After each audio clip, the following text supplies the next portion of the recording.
So, hello everyone, and welcome to episode 5 of It's Just Plain Cyber. I'm your host, Terry German, and alongside me, as always, in this lovely venture is Steve. Hello, Steve. How are you today?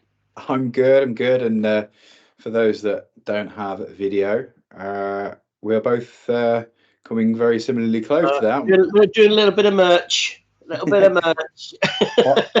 Mine may be backwards, depending on how the camera sees that. But yeah, we've got a little bit of merchandise now, so we're going fully commercial. Yeah. So, what have you been up to? Anything interesting? No, I think we are in February now, so we're already gone 1 month out of the year.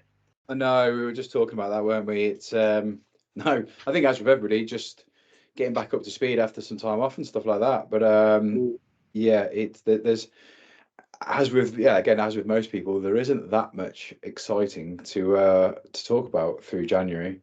Other than I'm still planning for my wedding, but that's not till September, so you'll probably hear that in every episode. Yeah, but mine's first. Mine's in July, so there we go. You'll just see me progressively getting more and more a longer beard and looking like I'm aging more and more as I'm getting closer to it. Yeah, that's the big problem. Well, what have I been doing January time? Oh yeah, it's for everyone. January is quite a tight financial month, isn't it? Really, because some people get paid just before Christmas and then not again till the beginning of February. Yeah. And I always think it's silly. Why do they put the sales on when nobody's got any money? Where we live in, isn't it? So it is. So what have we got planned for everyone today then? So this episode, I was going to say this week, but yeah, this episode, we figured we would touch on everyone's most favourite subject, which is data protection, or GDPR. Yeah, I think everyone loves to talk about, but it is actually quite an important topic in everyday life for everybody. So it does make sense to have a little chat about that. Right. Okay. And before we start, we have to do our normal disclaimer. Yeah. So get ready for this few seconds of information. The views and opinions within this episode are mine and Steve's opinions only and have no connection to our current or our past employment. So we've got that out of the way. So I'll give a little bit of an overview. So when we talk about, Steve mentioned about data protection. We've talked about data protection in previous episodes. So what we're looking at now is it can be connected to both. It can be connected. We're talking about data privacy. Now, data privacy is what companies do with your data. And we're also going to talk about your, as in the consumer's 8 rights in reference to GDPR. Yeah. So we'll go through it without going into too much detail. We'll go through all these and kind of bring it up to so everyone can understand. And stay away from going into too deep, because as Steve mentioned to me before we started this one, we could talk about regulations in other countries and different kinds of regulations, but it would lose people, and we want to keep people interested in what we're talking about. Yep, to keep it simple as always. Makes it easier for me as well. Yeah, so yes, I call it the Voldemort GDPR, because people know it exists but they don't want to talk about it. So we talk about the Harry Potter and the Voldemort, he who we shall not speak of. Yep. So GDPR, for all those who don't know, stands for General Data Protection Regulation. So that's GDPR, and there's loads of different areas in GDPR, and some of them are really, really boring, but some of them everybody can get used to. So you got your 8 rights as a consumer.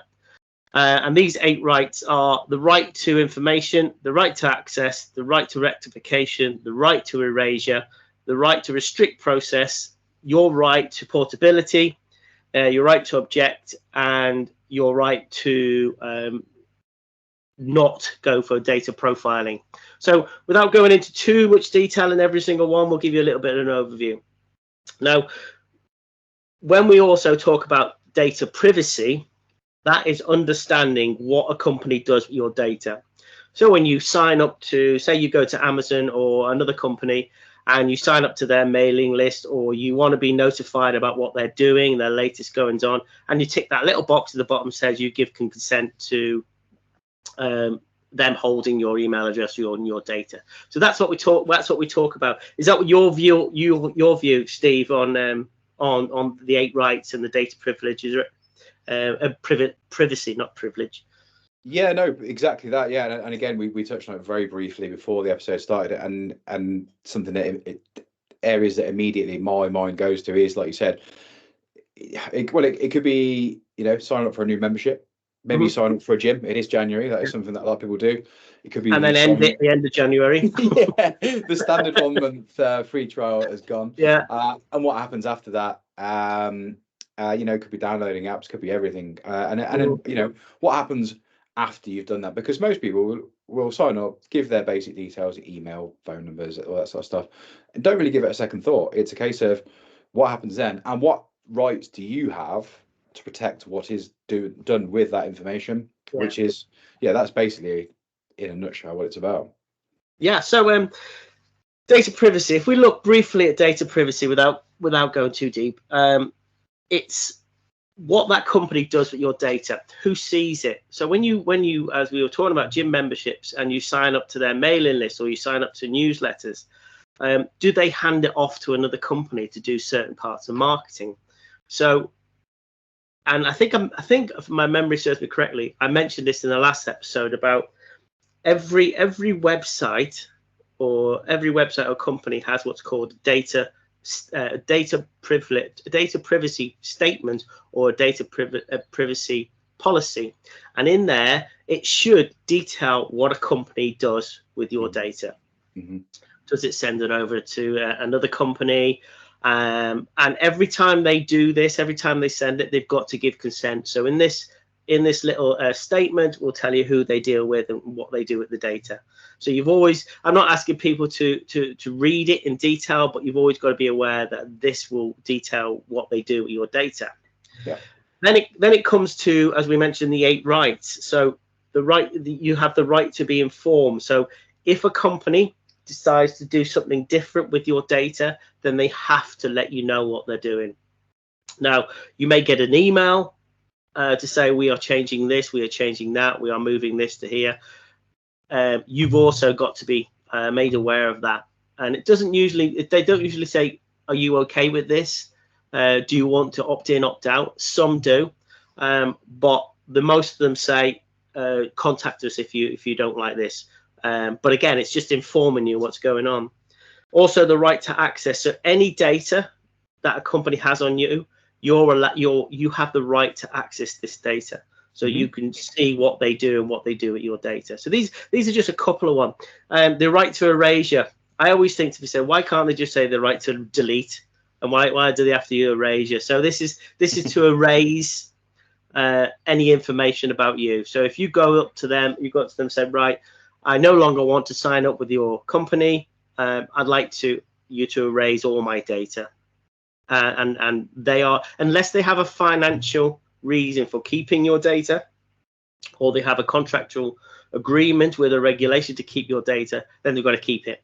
So, and I guess you've experienced some of that in what you're doing at the moment. When because you're working for recruitment, so you're going to get people sending you CVs. Yeah, no, exactly. And do you know what? What's funny? There was a couple of bits you touched on there. So one, that last bit at the end there, obviously people would have had it all the time. If they get an email, there should always be a bit at the bottom saying unsubscribe if you want to be unsubscribed. Yeah. It was interesting you mentioned the opt-in, opt-out thing. Now, as far as I'm aware, when the GDPR laws were brought in 2018, again, feel free to correct me, it should have changed. It used to be a case of, we're going to keep your data, opt out if you don't want to be notified or you don't want the data to be kept. I believe you have to check the box to opt in now. Is that? Yeah, by GDPR law, you can't assume a no reply is opt in. Yeah. So if I get an email, if I sign up to something, there should be opt in, opt out, or manage your preferences. And if you go to your manage your preference, you can see what detail they do. So when you go onto a website, it'll always say, do you want to keep hold of cookies? And cookies are basically telling that company whereabouts you go on the internet, so they can monitor. Not well, it is tracking, but where they monitor what websites you go on, so they can understand what kind of marketing to aim at you. Mm-hmm. And I always, unless it's a website I'm really interested in, like Sky Sports or BBC and things like that, I'll always accept the cookies. But you can also collect managed cookies, which will tell you what kind of data they hold and where they're going to track you. But in the olden days, it was, if you don't do anything, you've opted in. Whereas now they have to ask you in some kind of funky way. Yeah, exactly. And then yeah, just going back to what your sort of original question to myself was, we do get people's data all the time, so we have to go through, I guess you call it a data cleansing process. So we'll go out to people and I actually touched on a couple of the rights that you mentioned. One is right of rectification, because our data may be out of date for them now. It could be a different phone number, it could be a different job, whatever. And also, and again, right to erasure. If you no longer want to be contacted by us, etc., let us know. We'll remove your data. So yeah, we have to go through that by law anyway. But that's certainly something that we go through semi-regularly. Yeah, the right to portability. I think people don't realise that is what it means by portability is if company X has all your email address, your address, your phone number, and that company gets what they call it, outsource it to another company, they have to inform you that they are porting your data somewhere else. Mm-hmm, mm-hmm. And if you don't want them to, then you've got the right to stop that. Yeah. So there's the thing I always find with not for me because I work in it. So the thing I find with the 8 rights is it can be seen as a lot of effort for the average Joe, but understanding what you can do is really, really big, because in the olden days, company had your data and it was tough. Whatever they done with it, you were made aware of it. Now you have the right to do things. Yep. And we talked, I think was it the very first, in the introduction, we talked about profiling. Yeah. Now, to give it an idea of profiling is when you apply for a loan or apply for a mortgage and you fill in these various questions, have you got any CCJs? Have you stayed at the right address? Have you stayed at this address for so many times? I mean, all them answers will do a basic acceptance, and if you don't meet all their tick boxes, then they will reject it. Yeah. But you have the right to have your application seen by a human rather than an AI. Yeah. So these are all the things you've got to be made aware of. I guarantee, Steve, when we finish this episode and this episode goes live, I'm going to get loads of people saying, "Tell me how to do this. Where do I need to go for that?" Yeah. So I've had companies phone me up and they've said, "Right, hi Terry, you were interested in an event that we held 3 or 4 years ago about system administration." And I used to be a system administrator years ago. Yeah. And they say, "We've got this event going on, or are you interested?" And I tell them, "I'm no longer in system administration. Can you please remove my data or remove my contact details?" Unless they come back and say, "I can't, Terry, because we have financial contract or blah, blah, blah," they have to remove your data. Yeah. And it's really important for people to understand what they actually can and can't do. Another one is the right to restrict processing. So okay. So what that means is if you're on a marketing emailer list, or a company has your data and you want them to stop sending it away to third parties for a period of time, you have the right to go in there and say, "Right, I want you to restrict processing on my data now." Maybe it's for some personal reason or whatever. I want you to restrict processing on my data for a period of time and then reinstate it again. So you're allowed that, because what will happen is they'll just churn out all this information to third parties and they all contact you. So there is lots of things we can do to help people make it better. And if any of you got any questions about it, please send them in. Contact Steve or me, we can look at them. I had a very similar scenario to the one that you just outlined there with regards to your sysadmin background. I kept getting approached by, it was actually the same recruitment agency, about purchase ledger clerk roles.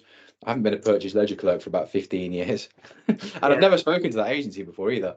And again, you feel free to correct me if I'm incorrect, but I'm pretty sure that if you've had no contact with said company for over 2 years, then they might be breaching GDPR laws by contacting you either way. But anyway, I had to explain to them that A, I've not been in that field of work for about 15 years, and B, you're absolutely breaching GDPR laws. So please remove me from your database.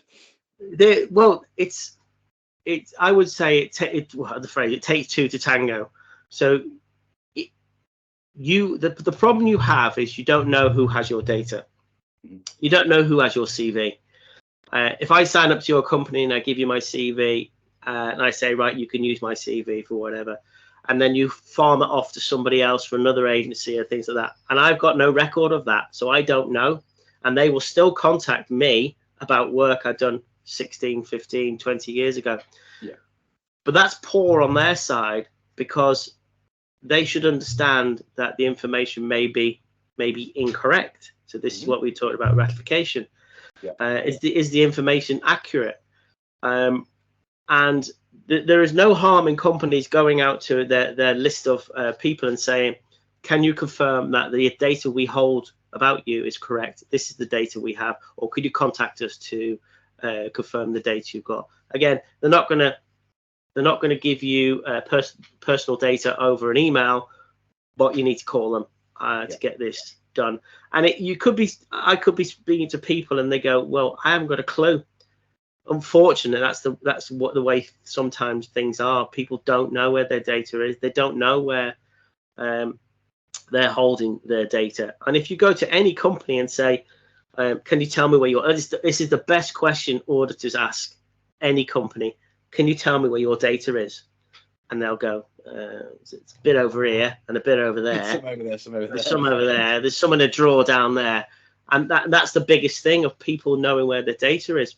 Yeah. But you as a consumer, as a client, have the right to go to a company. So I have the right to go to Spotify or to Amazon and say, right, can you tell me where my the personal information you have of me, where it is?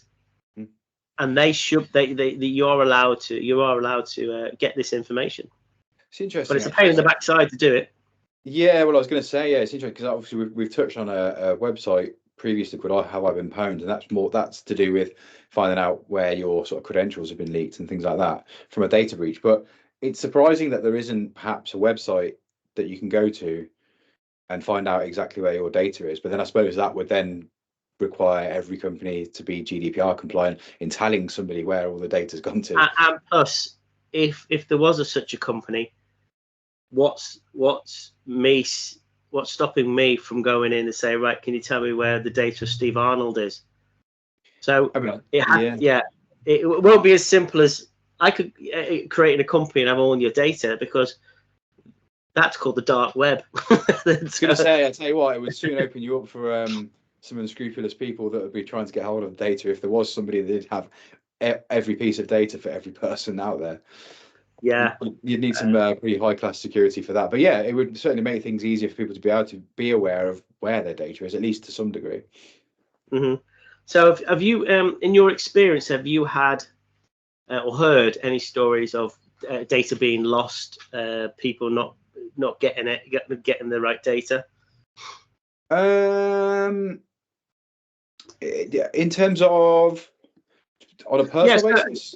In your experience, have you had any companies that have lost your data, or you've suddenly realized that companies are contacting you with information about you that you haven't give out to anybody? Oh, all the time. I mean, I get emails from companies before, like, all the time that I've never heard of, which obviously means that someone's obviously farmed my data and then it's either been lost or it's been sold on. All the time. Yeah. My inbox, if I look on my phone now, I've got 57,608 unread emails on my phone. Is that your work one or your personal? That's not my work one. No, it's my personal one. No, Oh, wow. I'd be getting sacked if that was my work phone. But yeah, no, because I just don't. I get that many emails constantly from companies I've never heard of that I've clearly got my data from somewhere. And again, whether that was a data breach or whether someone's farmed my information and sold it to somebody, you just have no. I mean, and to go through every single one and unsubscribe, it would just take so long now that I just ignore them. Yeah, yeah. But there was you just made me think about something. Then, it may not be part of the 8 rights, but your 8 rights. But there is another area called SARs. Have you heard of them? DSARs.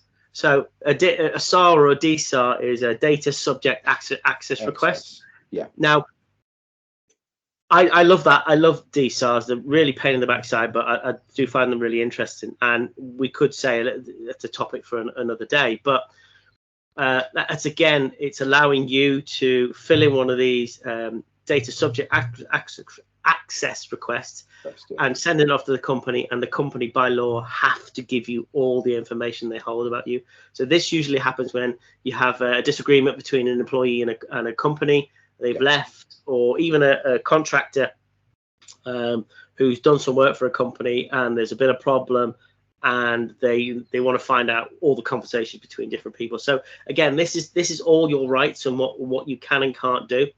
And what we wanted to do is bring it to people's attention so they know that GDPR isn't just about business to business. GDPR is protecting of your data and giving you the rights to do what you need to do to get what information you need.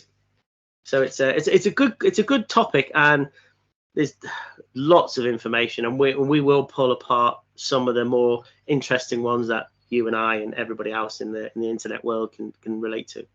Do you have separate emails with regards to, so let's say, for example, you're signing up to a website and you know that you're probably not, and you probably don't need to be reading their newsletter monthly or anything like that. Like, do you have a separate account and say, right, anything that I'm signing up to, I'll use this. Anything that I know is important, could be, I don't know, bank, finance, whatever, you have a different one? Or do you recommend people still just use one, then it's easier to keep hold of? I would say you have, my recommendation is you'd have 2 email accounts. You'd have your play account, as we talk about, your play account, which is your gamer tag for your Xbox or your PlayStation or whatever, and all the information is from there. When you sign up to a mailing list that you may not be 100% interested in, comes into there. And then you have your other one, which is, you could say it's quite a business one, but it'll be the ones you send CVs away, you communicate with your family, you outside of work. It's more serious that way. You can quite easily, I've got must be 3 or 4 different email addresses, but I've got one which is just a junk email address, where you just get rubbish come into it, and you can look at it and leave it for a couple of months, and you can even just go highlight them all and go delete, because you know there's nothing really serious in there. Whereas my main email account, I know everything that comes in there, something I've actually requested. Okay. Yeah. I tend to, I mean, I'll go through my email account I just mentioned there, but if there's anything that's important, I just put it into my archive folder, so then at least I know it's easy for me to find then. But yeah, maybe I need to be a little bit more do some more due diligence on my emails. I used to work for that company that existed years and years ago, Phones for You. Okay. Yeah. And I was a sysadmin there, or system administrator for people who don't know the short version of it. And when I left, I've been there 6-7 years, and when I left, the people I work with said, how can we contact you? And I said, well, I own a domain called terrygerman.com. So my email address is practically perfect in every way at terrygerman.com. And they said, is that seriously your email address? I went, yeah, just try it. And because you own the domain, you can say whatever you want as your email address at the beginning. So I never got any emails from Practically Perfect in every way at terrygerman.com because it's too long for people to do. Too many typos. I couldn't be bothered. No, fair play, fair play. Yeah, but it is just about being aware of what companies do and don't do with your data and what your rights are. Yeah, that's it. Don't be afraid if you are getting spam or anything like that, or emails or anything, or phone calls indeed that are bothering you. Don't be afraid to say something and request for your access to your credentials to be removed, not credentials, but your details to be removed. Because again, one of your rights is right to erasure, and I think sometimes people don't realise that they can do it, and it should be a relatively painless process. But I suppose it depends on the company you're dealing with. Yeah, and the right to erasure. When you click on unsubscribe, they should get rid of all your information. Yeah, I think we've all been there when that doesn't happen. You have to follow it. They should to get rid of all your. That's what it is. Unsubscribe. But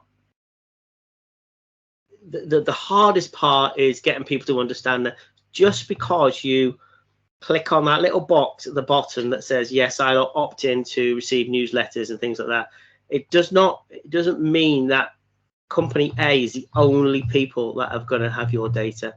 You just need to make sure it's only going to be a couple of sentences that they have. By ticking this, you agree for us to store your data and also send it out to third parties who we feel may be of interest to you. And then 2 or 3 weeks down the line, you'll get an email for a company you don't know anything about, and you don't know where it's come from and what it's done. So you just got to make sure that a little thing at the bottom that you just read that couple of sentences, or just do reject all or no. Yeah, exactly that. That's one size fits all response to that. No problem. Yeah. The other one I was looking at is the right to object. So okay, yeah. If I say to you, you have the right to object, what does that say to you when you hear it in your rights? So it's obviously refusing to let them do what they're telling you they're going to do with your data. Yeah. So it can fall well. In the rights, it's right underneath the right for data portability. So where your data could be ported over somewhere else, you also have the right to object to that. And with your right to object, that means no, I don't want you to send my data here, or I don't want this data going somewhere else. And they have to take that right to object as that's fine.